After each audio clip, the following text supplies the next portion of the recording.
I'm Mary Ann Rose. I'm student nurse at FSCJ, term 2, section 1. This is an NG2 placement for Professor Lukowski. And before we begin the whole process, I would make sure that I have doctor's orders. I would make sure of the type and purpose of the NG placement, and whether it's for suctioning or feeding. Then I would go to the patient's room, introduce myself and what I'm here to do. I would ask for 2 identifiers from the patient, and also ask for any allergies. And then I would go ahead and proceed to assess the nares for any bleeding or deviated septum, and there is none. I would also make sure that the patient has a gag reflex, and then I would go ahead and begin to measure my NG2. And I would start at the nose. And I did my hand hygiene. Did I say that already? I did my hand hygiene before I handled the tube. Okay, so nose, ears, and then down towards the xiphoid process. And at this point, I would get my gloves on. Put tape on my length. Get my gloves on. And then I would lubricate the tubing. And also, if it was still flaccid, I would put it in some cold water. I would also provide my patient with a towel and a basin, just in case there's any emesis, and make sure that my patient is in a high Fowler's position, and ask him to put his head back as I introduce it up towards the throat. All right, so it's going to be a little bit uncomfortable, okay? And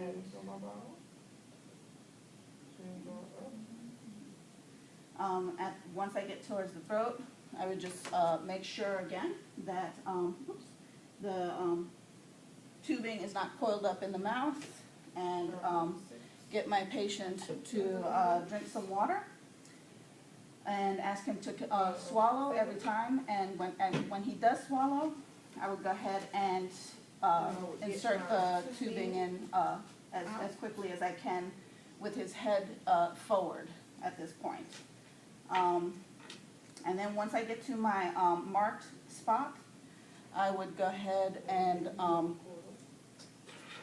no, actually at this point, when I get to the marked spot, I would gently activated my medicine.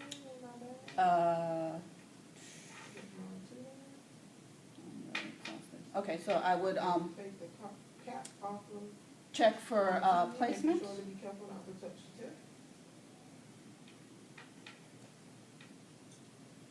And whatever contents I do aspirate, I would check with the litmus paper for the pH.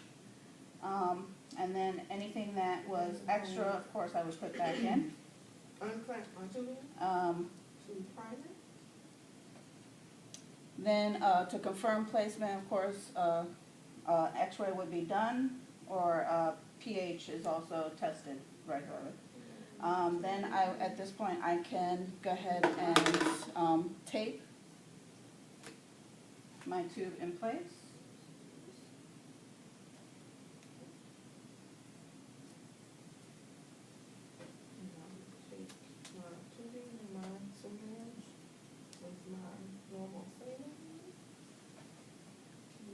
And I would also use my rubber band and pin, allowing my patient to have enough tubing for movement. And before I would leave to go into my patient room, I would make sure I label my tubing. I'll label it with the date, the time, and Then I would connect the tubing to the low intermittent suction. And at this point, I could go ahead and document the type and length of my tubing from nose to end, and I can also, I should also document color, consistency of any drainage, the client's response, and any instructions given to the client, and also I&R. And now, so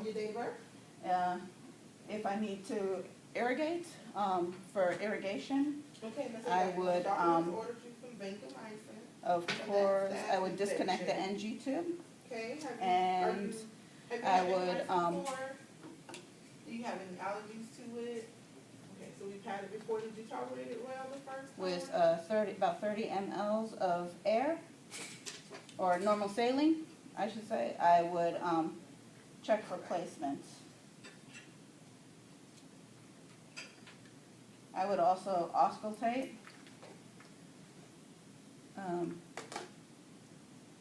to make sure that I hear Do hand hygiene? any gurglings in the stomach. And Oh,